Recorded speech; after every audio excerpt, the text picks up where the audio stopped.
అక్కడ ప్రజాప్రతినిధుల గౌరవం లేదు, రాజకీయ పార్టీల గౌరవం లేదు. ఈ యొక్క మొత్తం టీఎంసీ పార్టీలో మమతా బెనర్జీ నేతృత్వంలో బంగ్లాదేశ్ నుంచి వచ్చినటువంటి గుండాల రాజ్యంగా వాళ్ళ కనుసైగల్లో ప్రభుత్వ అధికారులు గత 15 సంవత్సరాలుగా పనిచేశారు.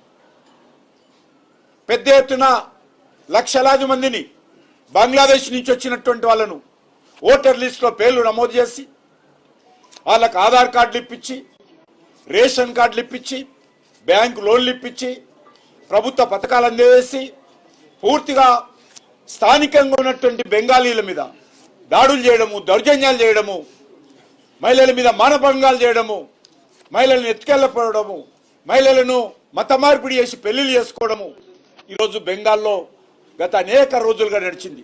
అందుకే ఈరోజు బెంగాల్ ప్రజలు ఏ రకంగా మమతా బెనర్జీకి, టీఎంసీ పార్టీకి మరి గుణపాఠం నేర్పారో ఈరోజు అర్థం చేసుకోవాల్సిన అవసరం ఉంది.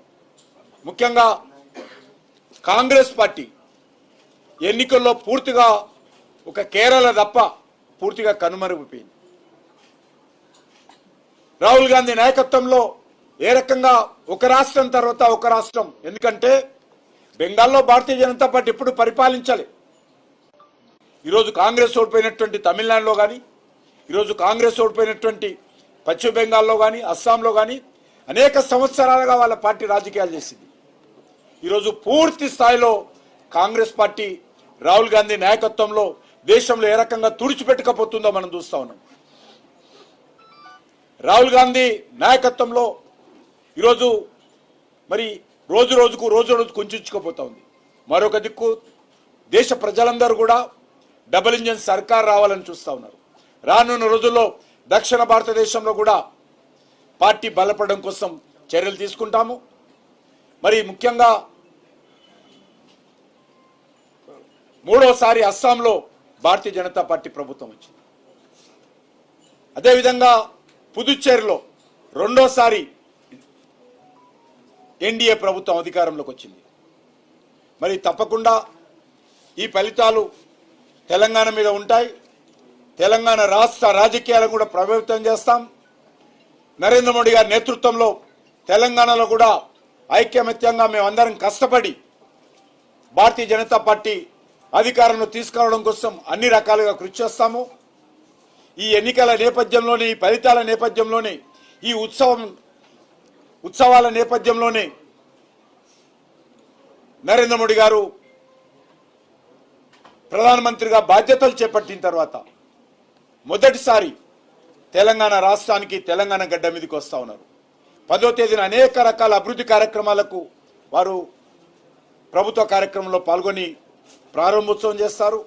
ఆ తర్వాత పరేడ్ గ్రౌండ్లో జరిగేటువంటి భారీ ర్యాలీలో కూడా వారు ప్రసంగించబోతా ఉన్నారు. ఈ నెల 10వ తేదీన వారి రాకతో తెలంగాణ రాష్ట్ర రాజకీయాలలో వేడెక్కుతుంది. తప్పకుండా భారతీయ జనతా పార్టీ తెలంగాణ రాష్ట్రంలో ఈరోజు నిజమైనటువంటి మార్పు ఏ రకంగా అనేక రాష్ట్రాల్లో చూసాం. ఆ మార్పు ఈరోజు తెలంగాణలో రావాల్సినటువంటి అవసరం ఉంది. తెలంగాణలో గతంలో కేసీఆర్ నేతృత్వంలో బీఆర్ఎస్ పార్టీ ఏ రకంగా దోపిడీ చేసిందో, ఏ రకంగా అవినీతికి పాల్పడిందో, ఏ రకంగా అక్రమాలకు పాల్పడిందో, ఏ రకంగా అధికార దుర్వినియోగానికి పాల్పడిందో, మరి ఈరోజు కాంగ్రెస్ పార్టీ వచ్చిన తర్వాత ఆ దోపిడీలో మార్పు రాలే, ఆ అక్రమాలలో మార్పు రాలే, అవినీతిలో మార్పు రాలే, అధికార దుర్వినియోగంలో మార్పు రాలా. మాటలు కోటలు దాటుతాయి. గతంలో కేసీఆర్, ఇప్పుడు రేవంత్ రెడ్డి, కానీ పనులు మాత్రము గడప దాటవు. అందుకే ఈరోజు ఆ మార్పు రావాల్సినటువంటి అవసరం ఉంది. ఈ యొక్క ఎన్నికల్లో గెలిచినటువంటి అభ్యర్థులందరూ కూడా నా తరఫున వ్యక్తిగతంగా హృదయపూర్వకమైనటువంటి శుభాకాంక్షలు తెలియజేస్తా ఉన్నాను.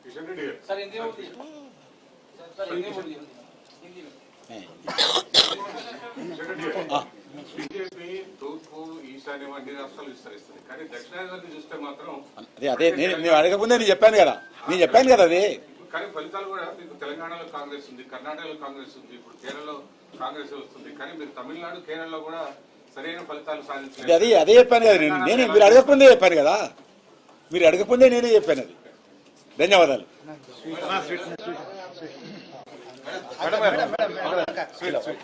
మీరు ఒక అంశం మాట్లాడండి.